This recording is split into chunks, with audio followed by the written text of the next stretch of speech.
Hi, this is Jonathan Rosenhead, Jerusalem psychotherapist. This week's Torah and Psychology post, which is a little bit delayed because it's going to discuss Simchat Torah, but it's also going to relate to the current situation that we are now in with the war in Israel. And it's going to look at this through the concept of multitasking, because a lot of people, or everybody in some way, has been affected by this war. And it is in a very sudden moment, and unexpectedly as well, it's turned people's lives upside down, and it's created a situation which is difficult both on a mental, on a emotional level, and also on a practical level. And this can be seen in multitasking in the sense that people now have to juggle so many different things. They now have to cope with a new reality, a different way of functioning. And to be able to juggle so many different things at the same time seems to be an essential tool to be able to cope with this situation. But multitasking is something that, if we look at the neuroscience on a psychological level as well, it is literally impossible. So although there's this expectation, and it's in some way in the Western world it's seen as a positive trait to be able to multitask, and certainly in this current situation, in this state of emergency, multitasking is what's going to help us to be able to get through the day-to-day living and the change and the demands that are placed upon us.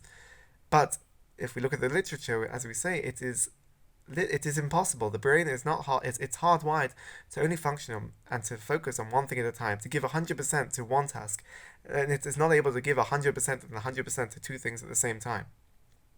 And by multitasking, it actually increases it is a cognitive and emotional load, which creates stress, anxiety, frustration, and it actually has a detrimental effect on our productivity and our functioning. And this can lead to greater anxiety and frustration and irritability. So we can see that although multitasking is important, and perhaps being able to try to juggle different things at the same time is necessary and essential, we need to understand that and appreciate that multitasking is impossible. We can't do two things at the same time. Something is going to give. We are compromising, and it's going to have an effect on the quality of the output at the end. So acknowledging this is part of the tool of managing multitasking, to understand that we cannot give 100% to two things at the same time, and to understand that there's going to be a certain effect on the quality of our output, of our productivity, and acknowledging this can, in a way, manage the level of frustration or stress that can arise because of this emotional and cognitive load through multitasking.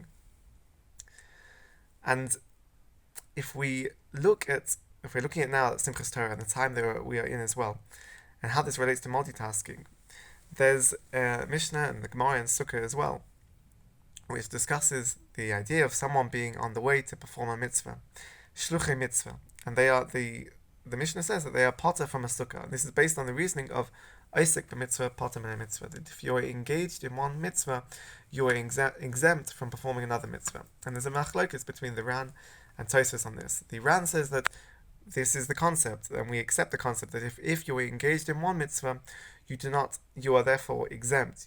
You have no obligation to perform the other mitzvah. You are dedicated to this mitzvah at this time. Whereas Tosfos says that if you can perform both mitzvahs at the same time, if it's possible, then there is no exemption of Isaac b'mitzvah, potter min mitzvah. And Rav Moshe Sternberg, in looking at this machlokes between the Ran and Tosfos, says that they would essentially agree that if a person is engaged in a mitzvah to the extent that they are fully engrossed and engaged and dedicated to this mitzvah, that it takes up all their energy and their focus, and then therefore they are not able to give any more focus or concentration to anything else, this would be the application for Isaac mitzvah, potter min mitzvah. But if they are able to perform, perhaps this is what Tosfos is saying, if they are able to perform the other mitzvah in a passive way, that would not affect their engagement and involvement in the current mitzvah, then they could perform both mitzvahs at the same time. So we take this idea and the concept suggested from the machlokes of the Ran and Tosfos, and what Moshe Sternberg is saying, there seems to be a distinction between an active engagement in the mitzvah and a passive engagement in the mitzvah. That active engagement is the 100% dedication. That does not allow any other active engagement in another mitzvah. You can't do 100 and 100 like we said. in terms of multitasking. But in terms of a passive engagement in the mitzvah, if you can perform one mitzvah in 100% and the other mitzvah can be performed without any active involvement, it can be passive. There's 0% engagement, such as doing a mitzvah and wearing tzitzis at the same time. This can be a 100% and 100 and a 0 equation that allows you to perform two mitzvahs at the same time. And in a sense, this is the possibility of multitasking. It is not an equation of 60 and 40 or 70 and 30. It's 100 and 0, which still allows you to perform both mitzvahs, and therefore we will not apply this reasoning of osek mitzvah, potem mitzvah. So this is an idea that we can take in terms of the mitzvahs and the Torah life that we have, and how we perform mitzvahs, and how we are able to interact with the different mitzvahs that we have in our life, with the need to multitask and the engagement with different things at the same time. If we can perform two mitzvahs at the same time, then we can perform as many mitzvahs as possible. But if, as we said, it's not possible to multitask, and we are fully engaged in one mitzvah, then we'll be potter from another mitzvah. And there's another concept. We know that we have Torah, and there's a constant mitzvah of Agisa B'Yom and V'Layla, that we always have a constant mitzvah to learn Torah. So in that sense, we could say that if there is a constant mitzvah, then maybe we should be potter from any other mitzvahs. And Rav Chaim Pinchas Steinberg looks at this and says that actually, if we look at the mitzvah of Talmud Torah, although it is ever present and we always have a ongoing, constant mitzvah to learn Torah, every word of Torah can be seen as a separate mitzvah. Once we learn one mitzvah, we have finished that mitzvah, and if another mitzvah comes along that requires our attention, then we can stop learning because we finished the mitzvah of learning Torah. We can then engage in a different mitzvah and come back to learning Torah, come back to learning the next word afterwards. So each word of Torah is a separate mitzvah in itself. And I think this actually is a key to understanding multitasking as well, because although we can't do two things at the same time, on a psychological level, it's important to understand the benefits of cognitive and behavioral flexibility, that we shouldn't be single-minded and fixated, but rather have a certain flexibility that allows us to adapt and to navigate and respond to changes in our environment and to different demands, such as the situation that we are now in with the current war.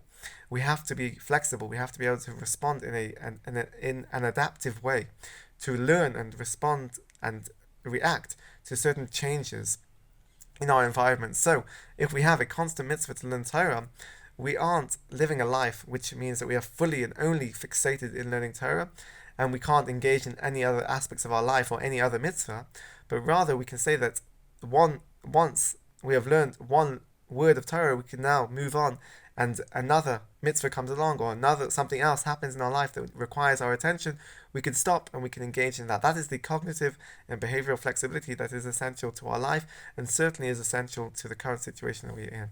So I want to wish everyone safety and to keep well, and hopefully we will continue and come out of this situation soon. Everyone should be safe and healthy, and we should see peace very soon.